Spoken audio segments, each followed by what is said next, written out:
Salut le forum. Bon, ce que j'ai fait aujourd'hui, c'est qu'en fait j'ai mis la batterie donc du Viking qui est là-bas, en fait celui qui m'emmerde depuis un bon petit moment déjà. Donc sur un tracteur que j'ai récupéré en fait qui marche très bien, qui est juste à rénover on va dire. Sinon le moteur il fonctionne, bon voilà il broute un peu mais bon ça on s'en fout, c'est pas le problème. Donc j'ai mis la batterie du Viking dessus. J'ai également mis donc le démarreur du Viking en fait qui apparemment avait l'air de poser problème.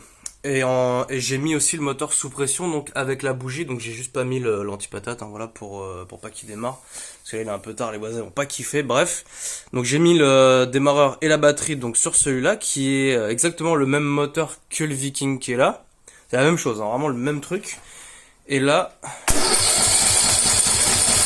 voilà, donc il part impeccable, il n'y a pas d'accro au niveau du démarreur. En fait avant il y avait un espèce de craquement avant, plus le moteur qui galérait à se lancer, etc., etc. Donc là, je comprends rien du tout. Je pense peut-être que sur le Viking, c'est un problème électrique, parce qu'en fait, il y a beaucoup plus de composants électriques sur le Viking que sur l'autre. Parce qu'en fait, il y a une espèce de carte, une carte là en fait qui est là.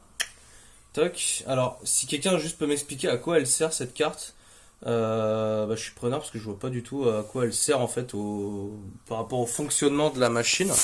Alors peut-être qu'il doit y avoir un impact sur le démarrage et sur les accessoires, genre le remplissage du panier, etc. Parce que je sais que l'espèce de truc noir là qu'il y a ici là, c'est un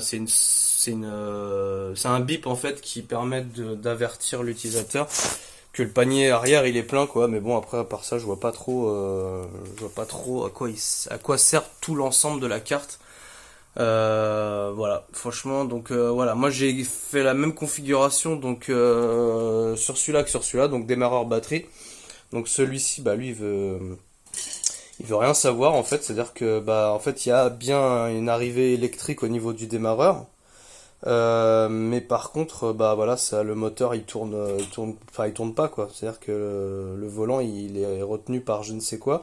Alors le volant moteur, bon là il y a pas la bougie, il y a juste le démarreur. Ça c'est le démarreur de l'autre que j'avais essayé, mais je l'ai pas encore redémonté. Et en fait bon voilà, le moteur à la main sans la bougie et tout, tourne nickel. Hein. Voilà, il y a pas trop de résistance. Là j'ai regardé la courroie si ça gênait pas ou quoi. Apparemment non, donc voilà en fait.